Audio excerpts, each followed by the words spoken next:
كتابه المنزل حتى تسأل أهل الأفكار طريق الاعتبار بما فيه من القصص والأخيار واتضح به سلوك المنهج الكريم والصراط المستقيم بما فصل فيه من الأحكام وفرق بين الحلال والحرام ونشهد أن لا إله إلا الله وحده لا شريك له ونشهد أن سيدنا ومولانا محمدا عبده ورسوله الذي نزل الفرقان عليه ليكون للعالمين نذيرا صلى الله عليه وعلى آله وصحبه الذين تذكروا بالقرآن وذكروا به الناس تذكيرا أما بعد فقد قال رسول الله صلى الله عليه وسلم خيركم من تعلم القرآن وعلمه وقال عليه الصلاة والسلام إن الذي ليس في ذوقه شيء من القرآن كالبيت القريب وقال عليه الصلاة والسلام من قرأ القرآن فاستجره فأحل حلالا وحرم حراما أدخله الله الجنة وشفعه بعشرة أهله كلهم قد وجبت له النار أعوذ بالله من الشيطان الرجيم فلا أقسم بما واقع النجوم وإنه لقسم لو تعلمون عظيم إنه لقرآن كريم في كتاب مكنون لا يمسه إلا المطهرون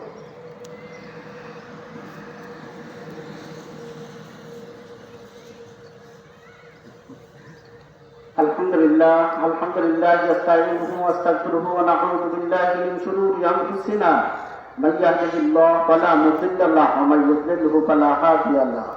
واشهد ان لا اله الا الله وحده لا شريك له واشهد ان سيدنا ومولانا محمدا عبده ورسوله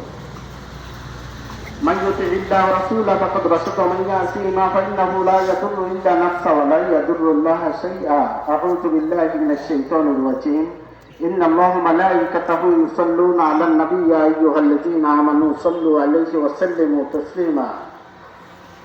اللهم صل على محمد عبدك ورسولك وصل على المؤمنين والمؤمنات والمسلمين والمسلمات وبارك على محمد وازواجه وذريته قال النبي صلى الله عليه وسلم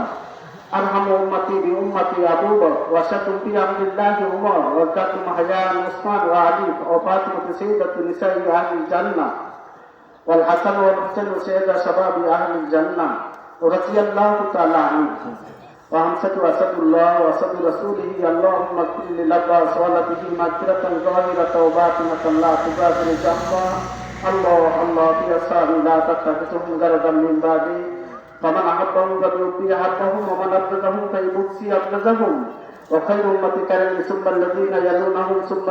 يلونهم والسلطان سر الله في الأرض من أحان سلطان الله في الأرض أحانه الله إن الله يأمر بالعدل والإحسان وإيتاء ذي القربى وينهى عن الفحشاء والمنكر والبغي يعظكم لعلكم تذكرون فاذكروني أذكركم واشكروا لي ولا تكفرون